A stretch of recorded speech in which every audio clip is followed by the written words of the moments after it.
Coming to you live from a repurposed bedroom in the suburbs of Cincinnati, this is the Gaytheist Manifesto.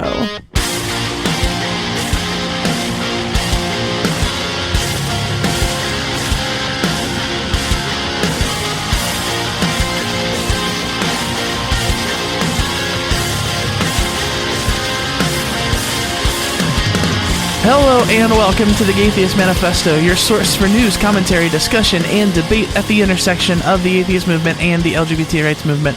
I am your host, Callie Wright, joined once again by my co-host, Ari Stillman. Ari, welcome back. We all missed you. Howdy-ho! Oh, God. Really? It's Christmas time, everybody! Oh, I hate you so much. I'm hanging Christmas food!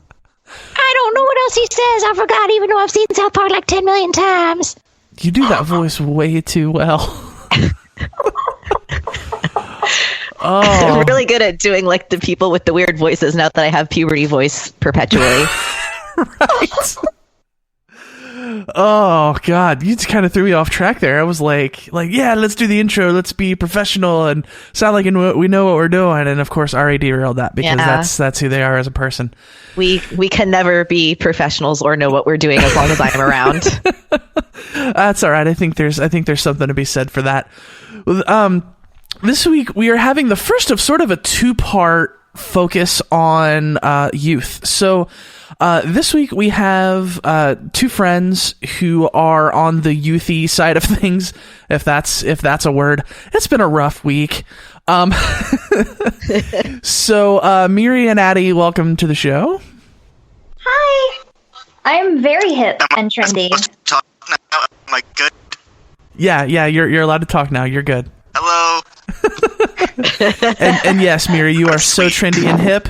Kind of got the idea to do this when I did an episode of No Religion Required where we were talking about bullying.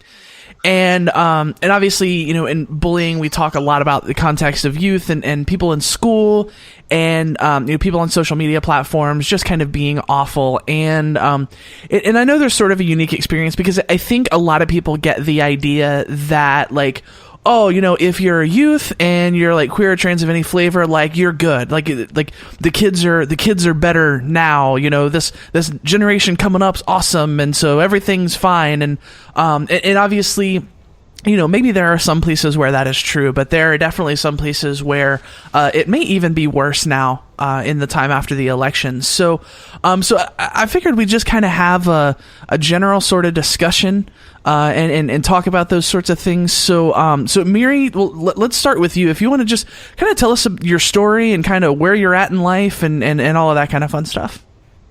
Oh boy, I've actually just to start off, I'm going to say I have a really good memory of back when I was in school. I'm not currently. I'm still. I am hip and youthful because I'm only 19. But middle school and high school still feels like it was yesterday because I had a pretty bad traumatic incident that resulted in some PTSD and several years of dissociation that only felt like, you know, maybe 2 or 3 months. So I'm still kind of in that mind frame. And I remember going into high school very aware that I was queer. It's actually kind of a funny story about how I figured that out because I don't think that queerness is quite the norm yet. I don't like those tag words that tend to have really, really strong connotations, but I do want to use the term heteronormativity because I do think that heterosexuality, straightness is the norm. And I think that you really get that vibe in our society. I never had queerness like thrust into my face. I was never really made aware of it, but I remember growing up seeing really, really cute girls that I wanted to hold their hands and smooch them. And I thought to myself, wow, that girl is very suitable to be a good significant other that I would have a strong romantic attachment to. Too bad I'm straight. because I thought everyone was like, I thought that straight was the default, and you would kind of know, like you would be told that you were queer if you were. And so there was like this whole kind of world of romance and love and dating and kissing and all of these wonderful things I've always valued really highly that I thought I just wasn't allowed into or didn't apply to me because, oh, too bad that I'm straight unless someone tells me I can be something else. Right. You were handed the straight card when you were born, and like that's just the end of the story. Mm-hmm. It's like everyone was like, so how do you feel about boys? But no one asked me about girls, so I guess I just kind of assumed that boys were the only option. And then I met a very, very lovely lady that I'm going to call B, because no using real names. Right. And wowie gee gosh, she was so cute and sweet and smart and I was like, B, I don't know what I am, but I do know that I like you. Would you like to go on a date and maybe hold hands? And she was like, what, but, I mean, yes, I do. But also, I thought that I was straight. We were both coming from the exact same place, and we helped each other realize that we liked girls. That's awesome. Like, that's legitimately awesome. After we broke up at some point because we were both in a really bad mental place and decided that we weren't ready for, the commitment of dating. And so it would be, best for us to split. But we did leave very good friends. And she told me, you've changed my experience, in life, going through school, looking at colleges, opening my eyes because I'm seeing all of these, girls that I never thought about before. And life just seems so much better now that I, can look for those kinds of romantic partners that seem to really genuinely appreciate me and make me feel fulfilled and whatnot. So I thought that was really cool. So I was in high school at this point. That is the story of B, my first for real girlfriend. She was so cute. She had blue hair. Oh my God, I loved her. I get the mad dokies. So I'm in high school at this point. I'm very aware that I'm queer. And I have a cat on my desk. Hello. Hi. Everyone say hi to Peaches. Hey, BJ. Hi, Peaches. You're my favorite one in the whole call. Ouch. I will fight that cat. Please don't. She got scared of her own shadow once. Aww. Little baby. And I think that when I was getting into high school, I was starting to see a lot more, like our school founded a GSA, Gay Straight Alliance, where people of, anywhere on the spectrum, everyone was encouraged to join and learn about each other and support each other. And I think that was really cool because there were straight people that didn't understand people who were gay and gay people that didn't understand people who were straight, and then people that didn't know anything about gender. And we encouraged them not to just like yell at straight and cisgender people, like accept us, but to invite them in and say, what is it that scares you about this? Like, is there something in your upbringing that told you we were bad, or like, how do you see it? And encouraging a discussion. And I really liked that. I thought that was really, really cool because I think a lot of people that aren't queer of any kind feel like they're not allowed to talk about it. And I thought that was a good way of opening it up. But, and here's the downside, when this came up, of course, there were a lot of really mean, really nasty people that, weren't open to discussion, didn't want to change their minds, that thought, well, now that queer people are feeling comfortable talking about their queerness, I feel comfortable talking about how screw you, which is not so great. And it opened up... Trump. Yeah, thanks. This was before Trump, though. Trump just made it even worse. Of course. Of course. It's just, the snowball effect. Right. it just gets bigger and bigger. It opened up this really, really weird time in my life where I was having to think a lot about presentation because there was this kind of weird divide between, people that were cool with it and people that weren't cool with it, and people trying to figure out which side you were on. Like, instead of just being two halves, the queer people and the straight people, it started to become people who are cool with queer people and people who are not cool with queer people, and people were really trying to deduce which you were. And I will remember forever, because this was crazy to me. I've always been extremely femme. Like, I am just as girly as you can get. I hate pants. I love long curly hair and frills and ribbons and whatnot. And so I never wore pants to school. I was always wearing skirts. I was always wearing makeup and being extremely girly. And this actually got me pinned and attacked for queer because people genuinely, I am talking legitimately, thought I was so feminine that I was advertising for other feminine people, saying, oh, wow. Hey, I'm really girly, so if you're girly, come talk to me, wink, wink. I got called a lesbo slut for wearing a skirt, and it was only knee length. It wasn't short or anything. It was very traditionally feminine, and that got labeled me really nasty things. That was crazy to me. That's new to me. Yeah, well, that's definitely new to me because, I mean, stereotypically when we're talking about queer women, we're thinking of like lumberjack Bush, shirts and jeans and short haircuts and like that kind of stuff. Yeah. Undercuts, a million piercings and ripped jeans. Yeah.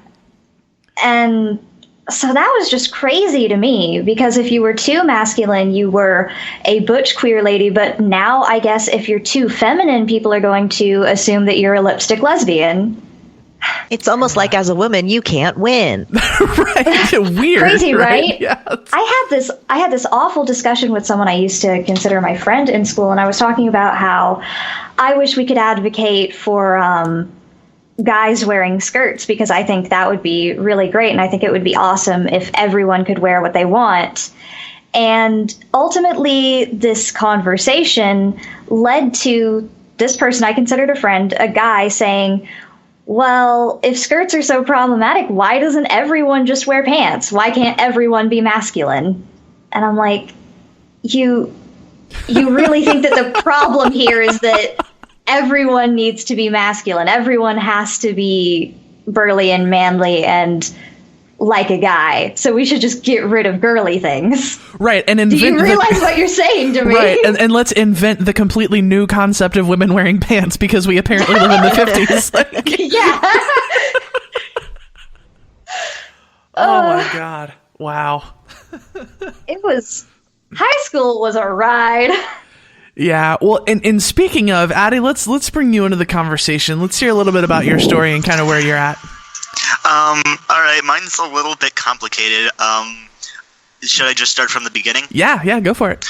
All right, well, I've never really been too bad about, like, LGBT stuff. I've never really been homophobic, because as a child of the internet, I had access to like Newgrounds and other websites like that when I was 8 years old. I know that I shouldn't have been on the internet as an 8-year-old, and I'm not really sure that the effects of that have really worn off. I am still deeply disturbed. But yeah, so pretty much throughout my whole childhood, I never really had too many issues. I do remember, though, my parents would ask me, hey, Addie, why are half of your friends boys and half your friends girls? And I remember I would always tell them that, like, I just didn't care about gender. And I didn't think that that would be such a significant part of my life until later on. Oh, by the way, Addie's not my real name. That's a pseudonym for right now. And then I remember in middle school was when I found out that I was bi. I had my first real friend who was gay. It was a friend, I'll just call him Jim for right now. And Jim, the best way I can describe him is he was a gay wizard. He was Dumbledore. Oh my god. Yeah, let me explain. I need to stop you for a second, and I need to let you know that if your explanation doesn't include him casting actual spells, I'm going to be really disappointed. Oh, Callie, you will is not my be favorite disappointed. Dungeons and Dragons 5e class. No, even better than that, I'd say. He was a big Wiccan, and Oh, okay. So literally a wizard. He really was a wizard. yeah, he was literally a gay wizard. He thought that he was a warlock. I remember actually one time we got into an argument. I don't exactly remember what it was about, but I just remember it ended with him trying to curse me with ghosts. That's mean. Whoa! Like, I know, why right? did you kick his puppy or something? I don't remember what I did. I don't remember what I did, but I'm cursed with ghosts now, and my life can never be the same again. Are they homo ghosts? Yeah, I was gonna say, are they gay ghosts? Did they make you gay? Right? Yeah. Well, that's what I was gonna say. Yeah. Like, is that the whole reason for this whole gender and sexuality thing in your life? Is Totally. you are cursed with ghosts? Yeah, that's actually I'm possessed by both a male and female ghost. And that's why I'm just right in the middle. Oh, that's fantastic. The story is way more interesting than my actual one. Can I just go on with this? I want to hear the real one. Come on. Oh, you crazy All right, kid. fine. So when I was 13, I remember. Actually, I don't really remember because everyone always talks about like this one single moment that they had where like it all came crashing down on them. But like I was always conscious of those sorts of things. So like when I realized that I was also attracted to guys, I was just like, cool.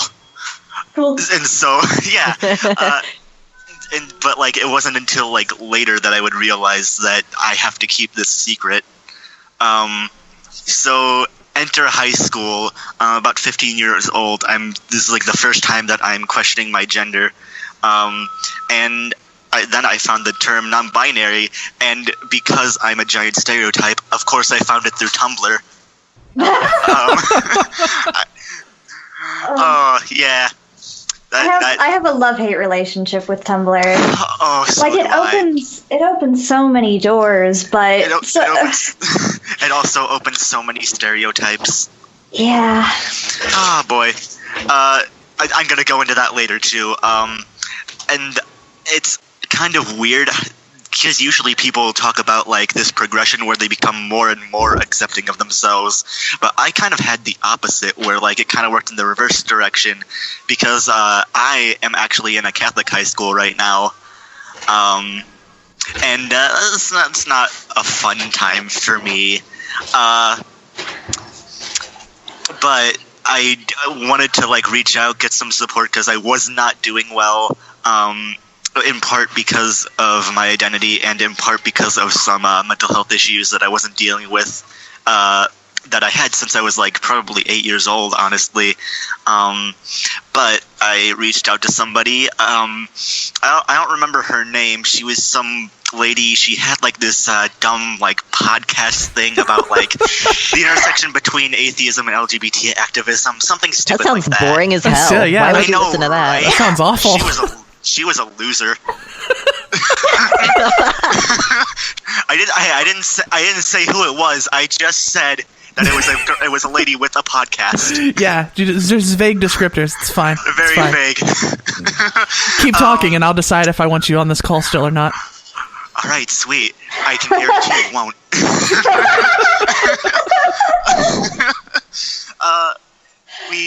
So where was I again? Oh yeah. You just met this really awesome lady with this really cool podcast. Is that what I said? Yes, that's exactly what you said. That's what you said. Word All for right, word. whatever you Hashtag say. gaslighting. Whatever you say. So I go through a few more years of high school to where I am right now. I'm currently 17, about halfway through my junior year. I just got help for my anxiety and panic disorder. And I'd say that that's like the main reason that I'm starting to become a little bit more okay with myself. I've started coming out to my friend circle a lot more, and I'm thinking about coming out more to in my school because I hang around the performing arts kids most of the time. Oh, you're gonna be fine. Don't worry. Oh yeah, totally. I've got I'm in like several choirs. I've been in every show since I've been there, and I know pretty much all the kids, and I think that most of them are going to be cool. But the issue is that like I have like my boyfriend who actually was almost assaulted by some of the football players at my school. So like the general school population isn't as great. I remember actually not too long ago, about a month ago, I was sitting around in a circle doing a group project with some of the other kids in my class, and they were having a conversation about who they thought the kids that they thought were faggots. Oh, my favorite God. word. Yeah, that's kind of where I am right now. It's not really like I don't have anything like internalized. I don't have any like internalized prejudice towards myself. It's just all this outside hate that's coming in. But I'm trying to be like out more and more. I'm thinking of telling my parents soon. Only issue is I have no idea how they're gonna react. My mom's, especially, she seems to like be an ally when it's cool. Like, especially like when the Caitlyn Jenner thing was going on, then she was like all about trans rights, but like in the complete wrong way. I remember actually one time, my nails were like growing out like really long, and she looked over at me instead of like telling me to clip them like usual. She looked over at me and she said, "Are you gonna transgender into a woman?" Oh wow! Wow. Yeah. So I want that's to be offended, actually but a the first. wording is just. I have not heard Yeah. transgender used as a verb before. That's a new Oh, one. you haven't That's a yet? good verb. Yeah, somebody used that with me once. It was something I'd mentioned to somebody. I think it was at work, and somebody was like, "Oh yeah, I have a friend. I have another friend who's transgendering right now."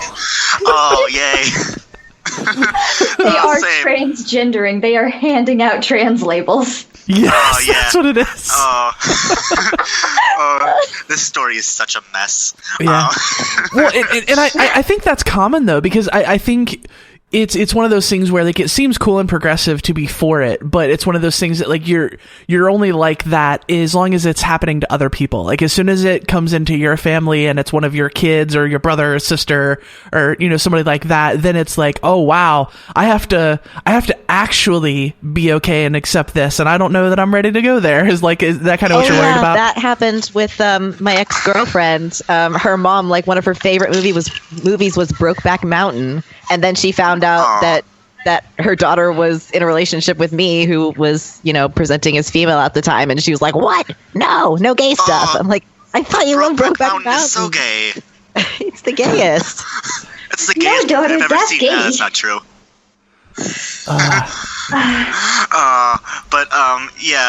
Things like that. I'm actually more worried about my dad. I remember actually in middle school, around 8th grade, I had 2 friends that were both pan that were going out.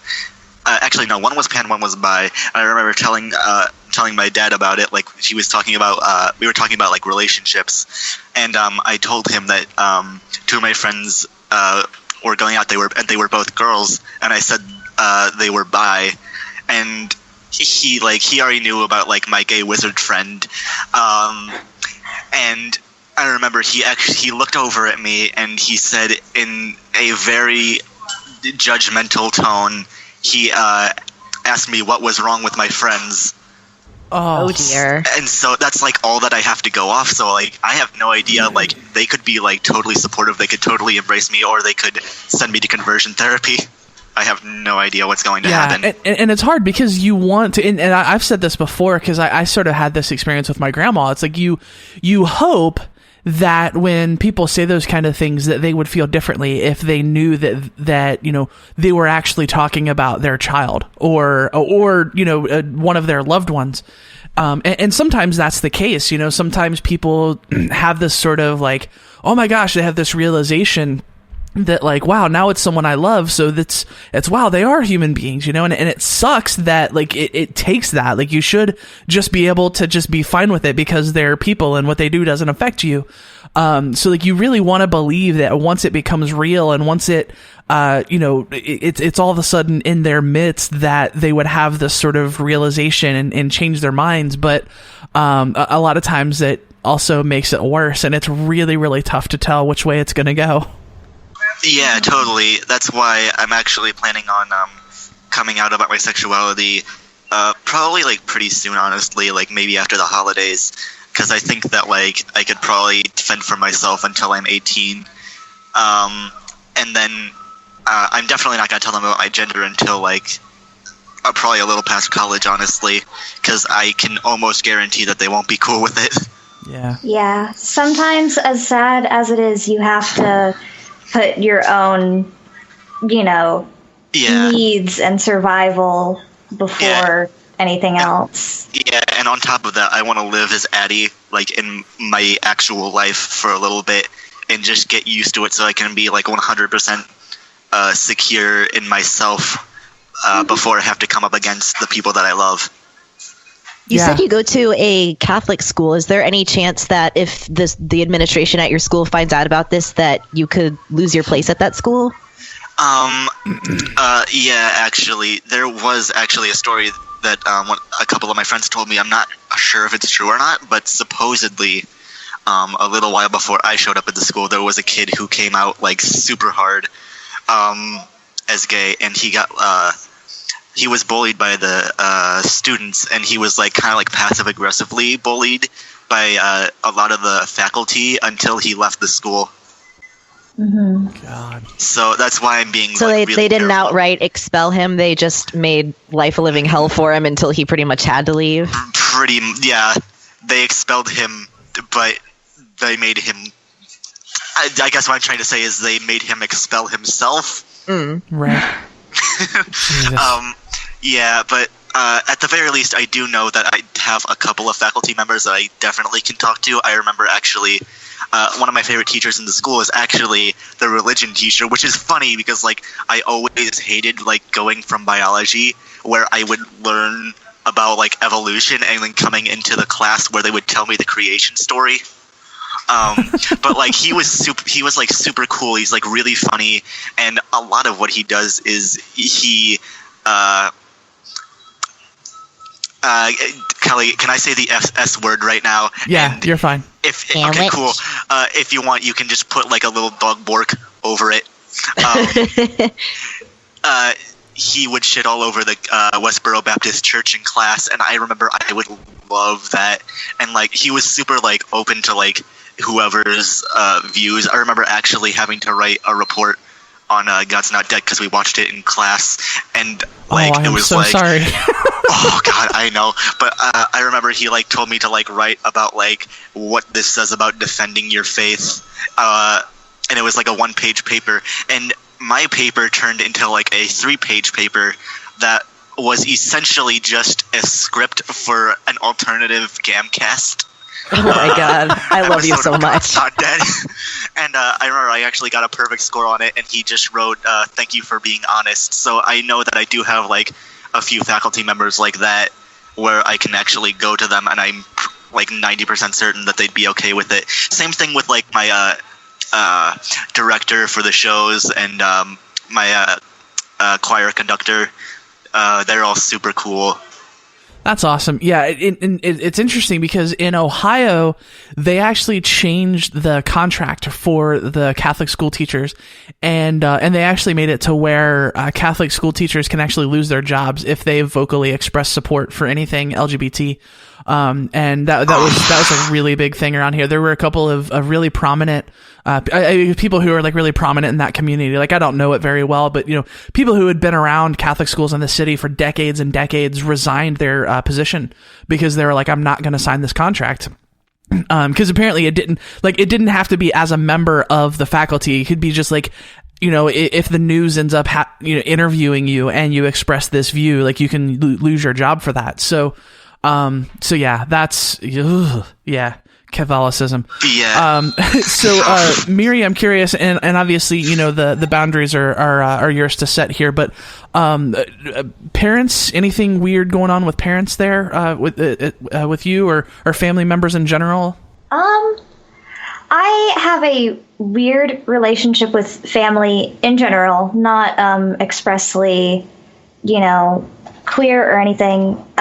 I have this mindset that a lot of people around me don't understand, in that I don't place any value pretty much at all in blood, and it's all bond to me. Sure. So I have my immediate family, my mom and my dad, but we actually, the three of us, don't have any ties to any extended family because, you know, we're just like, okay, they are objectively bad people that we don't agree with or get along with, and so we're just simply not going to associate with them, because why would you do that? And there's a lot of people in the world that say, well, they're your family, they have like blood ties to you, so you have an obligation to them. And my parents raised me very carefully, saying, you know, you don't have to give yourself away to people that do not give anything back. You are not obligated to do anything. If someone is bad to you, mean to you, abusive to you, or just generally they make your life worse, don't let them be part of your life. Yeah, figuring that out was a really big thing for me, because I made a conscious decision to stop going to extended family Christmas and Thanksgiving and things like that, specifically for that reason, not because I thought that so many of them were toxic. Like I've probably told the story a million times before here about what happened between my grandma and my aunt and I. They're the ones who really had a problem with me being trans and kind of made it an issue, but neither of them said like, oh, you can't come around anymore. It was just sort of like the conversations that we had. I knew it was going to be really weird and awkward, but like my extended family, I had just sort of come to the realization, like, I don't have any connection to you aside from the fact that we see each other twice a year, make really awkward small talk for a minute or two, and then we don't see each other again until the next holiday. And it's like, why would I put effort and time into that? And it's not even that I necessarily think they're bad people. It's just people that I don't connect with. So why would I, when I can spend that time with my girlfriend or spend that time with my mom, my mom's amazing, exactly. Why waste any kind of amount of time doing something that either gives you nothing or, takes away, especially in the case of, like introverts, where being social actually drains your energy and you have to recuperate afterwards.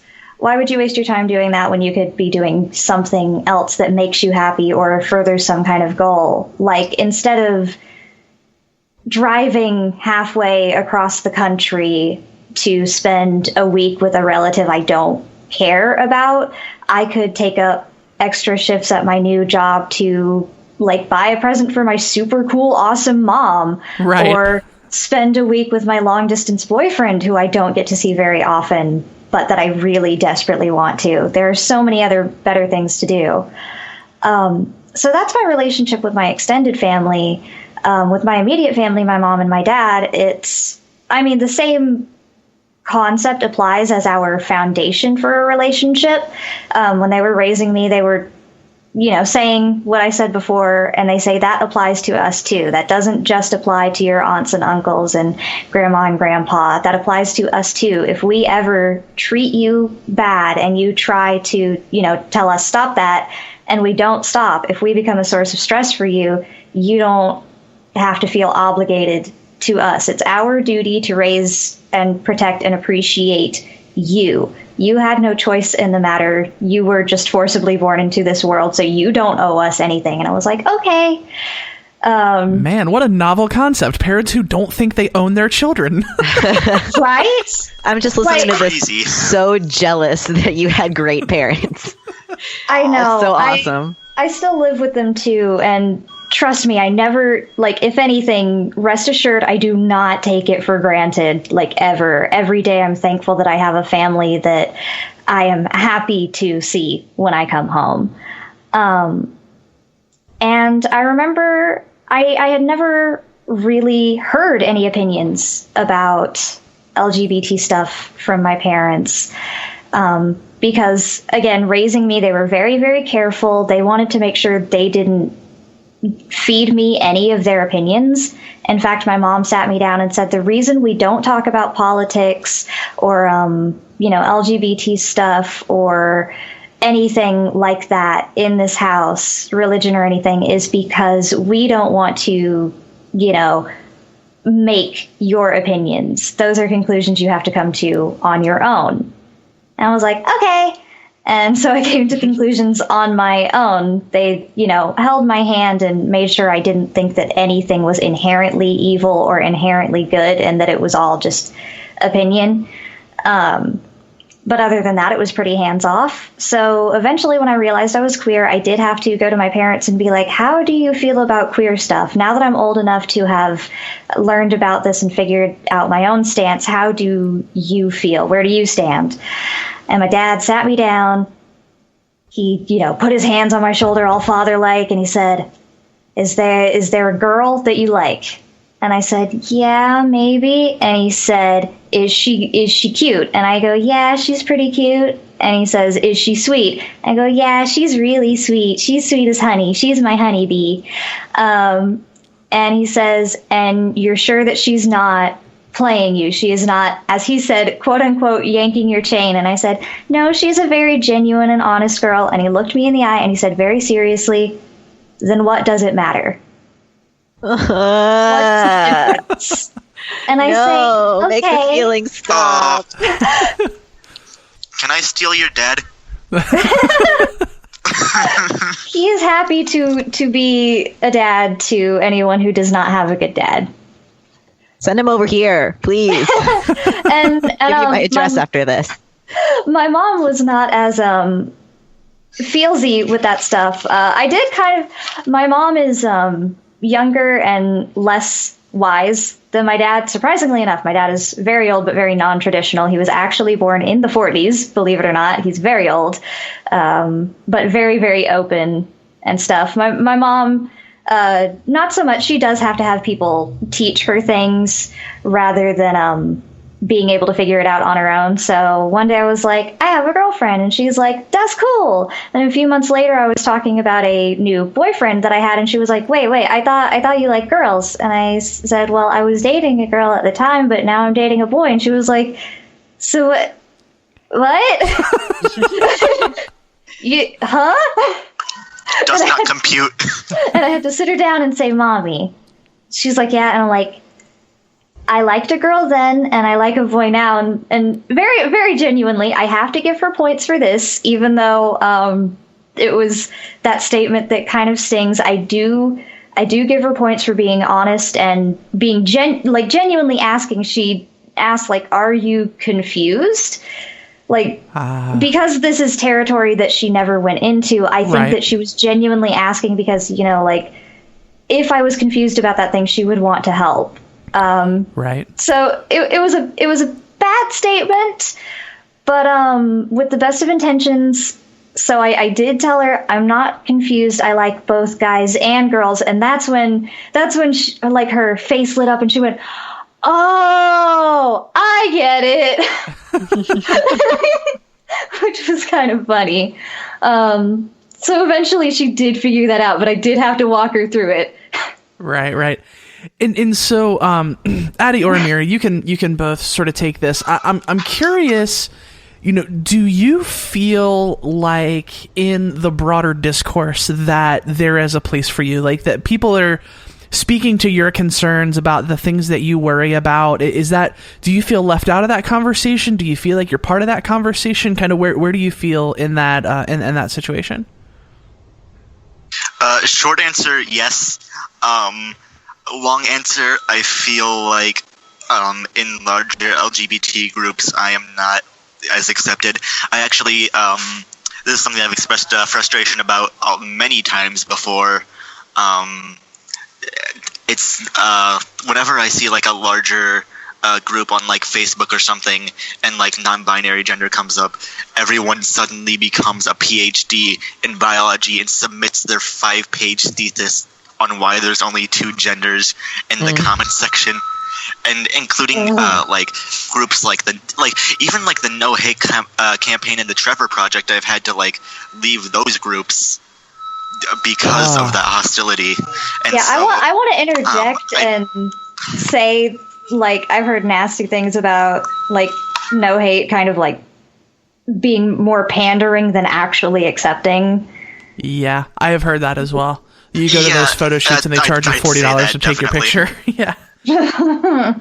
Oh boy, I didn't know about that.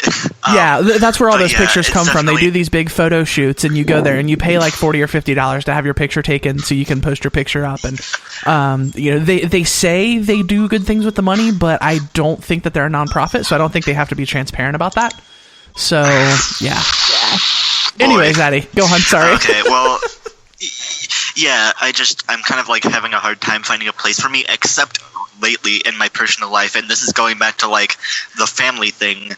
I remember listening to No Religion Required a lot, and hearing Bobby and Ashley talking a lot about the chosen family, and for like the longest time, I didn't feel like I had like blood family or chosen family really until I started being more open with my friends, and I'm honestly starting to feel like I actually have a family for the first time in my life this year, and it's such a great feeling, except for one person who's always felt like part of my family, my best friend, who is the only person in my actual life that I'm actually out to about both my sexuality and my gender.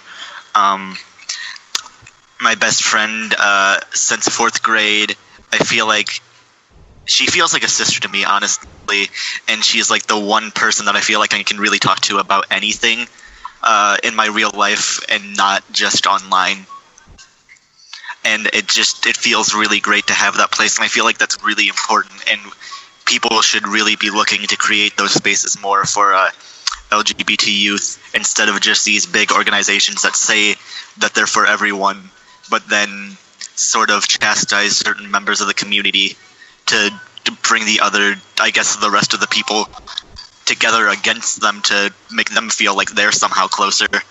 Yeah, I've had that experience too. I mean, even as a binary trans person, and a lot of it's sort of me seeing people be shitty to other people and kind of leaving those spaces because of that. But I actually had somebody bring an idea to me that I thought was a great idea. And they were like, well, one of the reasons that I brought it to you is because I feel like you probably have, you're probably in some like private Facebook groups where you might, have more of a reach to ask people questions about this thing and propose ideas about this thing. And I was like, yeah, believe it or not, LGBT groups on Facebook, I usually last about a week. Because, they're either super exclusive when it comes to non-binary people, or even not even necessarily non-binary people, but non-binary presentation. Like even people who identify on the binary, but maybe have sort of a more androgynous sort of expression of that. Like people are not cool with any of that. Lots of policing happening there. And I end up, saying something to somebody, and I either get kicked out of the group or I end up leaving because I'm not here for any of that. And then, some of the bigger atheist groups, it's like, they claim to be inclusive, and then people start posting all of these trans jokes, and I can say something as innocuous as like, come on guys, that's not funny. Like, I don't even have to like jump on a soapbox and start yelling, Callie, it's just a joke. Yeah, I mean, literally that's what it turns into. So I end up leaving. How dare you, Callie? And then also, and also in a lot of LGBT and trans groups, they are not fans of scientific skepticism. Like, people start talking about like, herbal hormones, and I'm like, listen, and it's hard because not everybody has access to hormone replacement therapy, right? So, that's a hard thing, and I get why people want to do those things, but I'm like, look, there's no evidence that any of this stuff works. You're wasting your money. Like, I don't want to see you be fleeced by this. It's pseudoscience. It's not a real thing, and and I get labeled an oppressor and kicked out of the group because I'm telling people like there's no evidence that this is a thing, and like I'm trying to look out for you, and this wasn't in a group, but I mean, I literally had someone. I said it was a thing about astrology, and I was like, yeah, that's not really a thing. Like, you can't tell me that's not a thing, and I'm like. I just did. Like, oh my god! Like, as someone who finds astrology really fun and like entertaining, it's not real. It's fun to make believe and pretend, but it's not good to be, I guess, under that kind of delusional impression. And to just plug your ears and go, la, la, la, I can't hear you, when someone tells you it's kind of silly for you to be doing that. Well, yeah, and that's what happened. I was like, they said that they believed in astrology, and I was like, well, can you show me any evidence that actually works? And they're like, you know what that makes you sound like? That makes you sound like an oppressor. I don't have to prove my beliefs to you. That's like asking a black person to prove racism. And I'm like, no, sweetheart. Asking you to prove astrology is not like asking a black person to prove racism. Those are not the same fucking things. And like, that's not even close. Yeah. Oh God, I was so mad. Can I coin a term right now? Oh, please do. Can we call it? Yeah. Can we call it homoeopathy? Oh my God. Yes, we can call it that. That is so amazing. And Miriam, this is my favorite episode. I love this. And Miriam, what about you? I know, right? You should have me on more. Yeah. Do you feel included in the broader conversation? I think I'm gonna piggyback off of a little bit of what you said and say there aren't very many communities that, even if I could, I would want to join in on, because sadly in our current era, especially like online and in the media, it seems like everything is kind of divided into factions, which like not the greatest thing, but I would deal with if there could actually be like a genuine discussion and not just blind discourse going on. But it seems like that's all it kind of is. Each, section that parts of the internet are divided into basically just make little echo chambers. Like there are parts on Tumblr that say they're about educating people to do stuff, but then when you actually look at what they post, what they say, and what they do, it's all just people that already agree on certain things bashing people that don't agree. Oh, so what you're saying, it's like some kind of like SJW space where we all kind of sit in a circle and just sort of jerk each other. Is that what you're saying? Yes, it is one of those things. It is the original preaching, SJW circle jerk. It is preaching to the choir. And I use Tumblr because it's the best, most blatant example, but I do see that pretty much everywhere else. People will huddle together with the people they agree with, shun the people they don't, and instead of talking to each other, learning about each other, and trying to actually have a discussion or a debate, it's just people either murmuring and agreeing with each other or yelling at strangers. And that's not something that I want to be a part of. Even if I felt included or welcomed in a terrible SJW circle jerk, I wouldn't want to be there, because that isn't progressive. People think that progressive means, like agreeing with these hip new ideas, when really it means wanting, progress, to move forward, to learn and grow. And these people don't want to move forward and learn and grow. They just want to feel like they're right, and that doesn't make me comfortable or happy or leave me feeling fulfilled. Yeah, so that's fair. Even if I did feel accepted in those places, I wouldn't necessarily want to be there. I have better things to do with my time than yell at a mirror, basically. Yeah, and it's hard because sometimes there are sometimes there are legitimate reasons to have those spaces.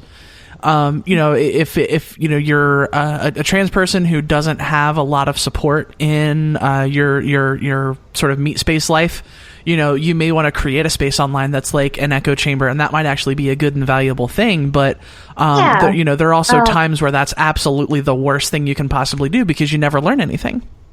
Yeah, I think the situations that I'm talking about specifically that I dislike are, I guess, hypocritical places, people that claim to be teaching and, spreading the good word that aren't actually. Right. I think that those echo chambers and I think what people might call safe places are two kind of fundamentally different things. Yeah, absolutely. One is where you go to feel like you're right and better than other people, and another is where you go to feel safe and for that to be your happy place. Oh, God, that's such a great way to put that. It's the difference between blaring really loud, crappy music and screaming "fucked up police" and putting on your favorite song after a long, hard day. Wow, that's a really, really good way to put that. I love me some metaphors. Yeah, well, and I was having that conversation with somebody once, and I forget exactly how it started, but one of the things that I said is, part of the problem is that I feel like people on the right tend to think that when a trans person or a person of color or a person who's part of any sort of marginalized group says, here is this thing, and I know this because of my perspective as this type of person, what the other person hears is, I'm right because I'm trans, and if you disagree, you're an oppressor. Even though that's not really what's being said. What's being said is I have this unique perspective that allows me to understand this thing on a level that you may not. And the problem that I'm seeing now a lot of times is that there are some people who actually are saying this. I'm trans, I'm saying this about transness, and if you disagree, you are an oppressor. And that kind of goes back to the conversation that I was having with that person who was all about astrology. It was something along the lines of like, well, beliefs don't deserve respect if they're not based on evidence. And that was somehow me oppressing that person, and that was the same as asking a black person to prove racism. And it's like, no, that's not the same thing. It's just, and it's hard because obviously you can't have a conversation with those people. Yeah, no. By the way, black people can prove racism. It has been done. So yeah, it's really tough. And I do know what you're talking about. I mean, and that's something that I see a lot in the atheist movement. It's people who want to sit around and pat themselves on the back for being right. And they, one of the things that I always say is that I can only ever think of two reasons that you would care about the conversation surrounding religion. And one is that you want to make yourself feel good for being right. Or two, you recognize that, religious ideology harms people and you want to do something about it. And I fall very strictly into the latter category. I mean, I think as human beings, there is always a degree to where we sort of feel better when we figure out the right answer on something. And I think that's natural, but I think there's a difference between that and sort of, gloating and just wanting to sit in a room where everyone confirms everything that you believe and talking about how, worthless and unintelligent and incurious everyone who disagrees with you is. Yeah, absolutely. That's just taking things too far. Like, it just, that's always bugged me. And it's why identifying certain ways, whether it comes to, whether it's about queerness, whether it's about your, religion or lack thereof, there's always someone that's going to be called like a D-bag and an elitist because those kinds of people are the only ones that seem to enjoy speaking for us. God, it's yes, real awful. Yes, it's the Muslim majority, and it's right. awful. Man, those people sure sound like. Those people sure sound like some amazing atheists. Am I right?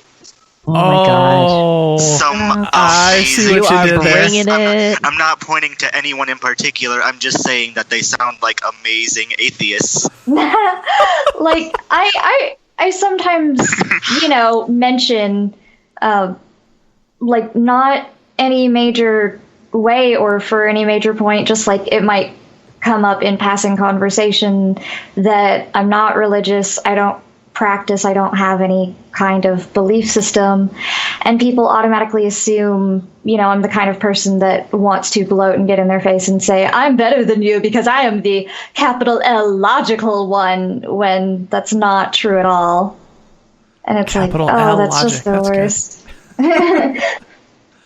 And they're like, oh, so you think your logic is better than my faith? And I'm like, wait, what? Yes, and they're like, are you that kind of person? Are you gonna rub it in my face? And I'm like, no, I'm just saying that that's how I live. This is what makes me happy, and it doesn't interfere with my day-to-day life. They're like, so you think you're better than me? And I'm like, no.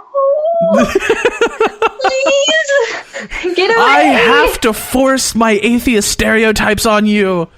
And if you don't let me do it, you're oppressing me. Mm-hmm. It's just, basically what I'm saying is that there's bad people, like, you know, to both extremes.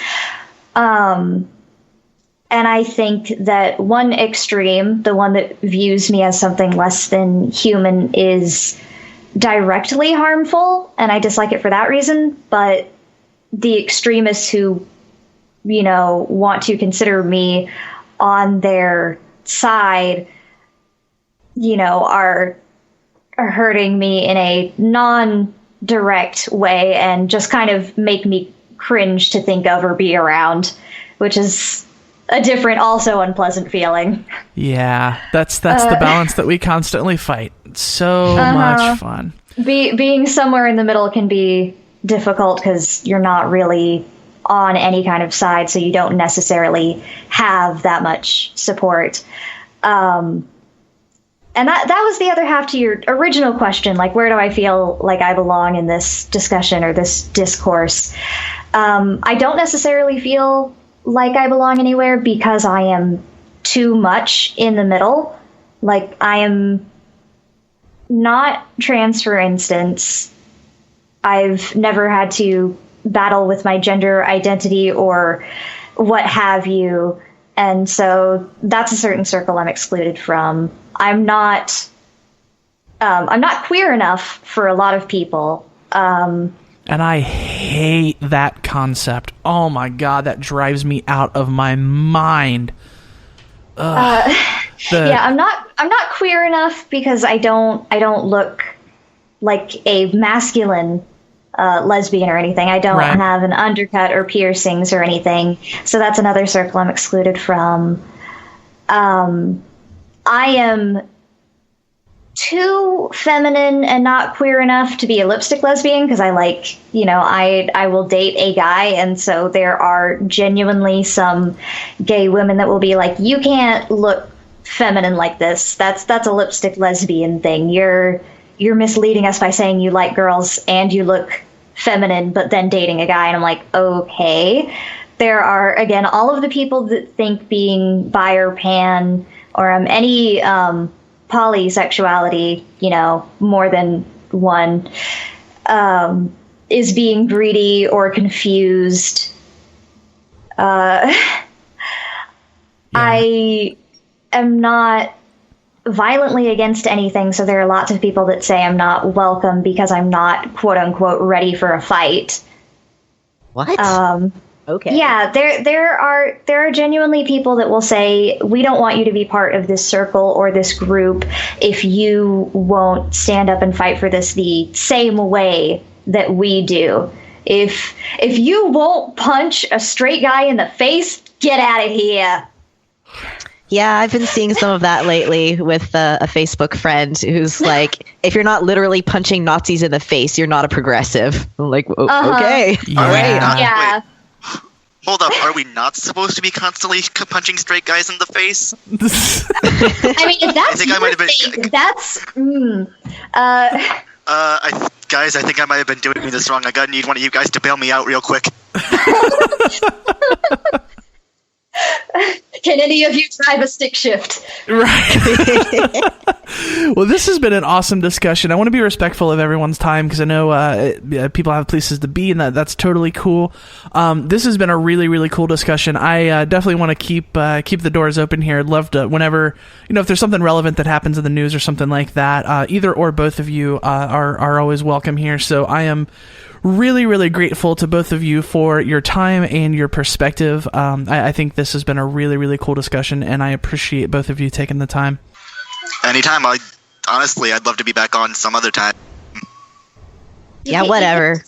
But my hands are over my heart doing little butterfly movements like, I love you. Aww. You make it to a flutter. Aww. Oh, you sang to me. I think that's the first time a guest has ever sang to me. So excited about this. Today is a day for firsts. It really is. This is awesome. I know, you know, neither of you, to my knowledge, have like projects or things that you're doing to promote. But I always like to give folks at the end of the interview, if there's anything in particular that you would like to promote or plug or say, any sort of parting thoughts, anything like that. This is the time for that. So, Addie, you want to go first? Yeah, totally. You can find me on Facebook at Addison Carter. That's my name on there. You'll know that it's me because my profile picture is a deer furry, because I'm one of those. And as for promotions, I'd like to recommend the new Netflix show, The OA. And if you haven't watched it, you should go and watch it right now. There is a trans male character, a young trans male character too. He's in high school, named Buck, and I love this character for so many reasons. For one, he's not like a stereotypical like super well passing trans man. He's like this little guy with like no facial hair, still like a feminine voice, kind of like just starting transition. And he's an Asian American, which is great because I feel like there's not enough Asian representation in the media in general, and especially I think in the LGBT community. And on top of that, his character arc isn't just about him being a trans man. It's just he's just a character that happens to also be trans, which I know is a novel idea. That's awesome. Nobody could ever like fathom that. I know it might make a few people's minds explode because, as you know, if you're trans, you only have trans problems, and that's it. That is so, correct. Actually, I think it's pretty unrealistic. Honestly, 2 out of 10. But yeah, just go watch The OA on Netflix right now. That's really cool, and I've heard that's a great show. I hadn't heard that about it, but I heard it's great. Good. So yeah, awesome. Miri, anything you want to promote? Anything you want to plug? Any parting thoughts? I don't have any personal projects or anything. Wish that I did. But I do want to plug a very close friend that I think deserves all the love and support. Her name is Penelope Sophia Smith. She is a voice actress, and she is trans, so sometimes that can be a bit of a struggle, having a deep masculine voice and still trying to hold on to your identity. She is the sweetest, cutest little butterfly ever. Her gimmick is space. Oh, that's awesome. So I love her. Penny is the sweetest darling in the world. And, she does freelance voice work. If you ever need her to narrate something for you, if you want to do a game that needs a really bomb-ass voice actress, she's your lady. Awesome. She can use the work. I will keep that in mind. Right, that's awesome, because I actually need somebody to read the entire script of the B movie for me. So, oh my god! I knew this was going to happen when we have teenagers on the show. I brought all the memes. Oh my god! I will have you know that B movie was a lot better than I was expecting it to be. I actually watched it the other day. I saw it when it came out in the theater. I don't know what you're talking about. And I genuinely enjoyed it. I don't know. I don't know what you're talking about. That movie's amazing. Oh, God. Just one more time. That is Penelope Sophia Smith. Giving her a quick Google will turn her up. She's really great. She's worked in a lot of projects with a lot of really colorful characters. Give her some love. Give her a kiss. Say I love you. Sounds good, and I'm all about the hugs, as anyone on the show knows. And that, my friends, is going to do it for this episode of the Gay Theist Manifesto. I want to again thank our guests for their time and for their perspective. I think this was a really great discussion. You can find the show on Facebook at facebook.com/The Gay Theist Manifesto. You can email us at thegaytheistmanifesto@gmail.com. I'm on Twitter at GaytheistCallie. You can find the show on Twitter at Gaytheists. And Ari is going to remind us all once again why we hate them so much. An NB was walking to school with their BF and they were crossing the road. The NB said, "BBs, will you listen to the SJW circle jerk and be woke forever?" He said, "No." The NB cried and went on FB and sent a message to Ari Stillman, but FB was down. So they emailed aristillman4@gmail.com, but they typed too fast before the page was loaded and blew up the phone. Boy was crying and went to pick up their body. They was dead. He whispered to their corpse, "I meant to say I will be woke 5 ever." That mean he be woke more than forever. Like this if you cry every time. I cry every goddamn time. I don't know about you, but that's Not what high for school the life right is like for me. Ari is now officially a children's book author. That's awesome. That poor envy. I mean, according to Eli, she looks like she's about to be a teenager, so I think you can pull it off. They, Addie. Oh no, I did it wrong. Oh no, I'm non-binary. I am revoking your NB card. Yep, you don't get to be. Card's gone. Ripping it up. Oh no. It's really tough because it's laminated, but we're still trying to rip it up. I got some scissors. If you want to support the show, you can go to patreon.com/theGayTheistManifesto and make a per episode donation to help us out as little as $1 per episode.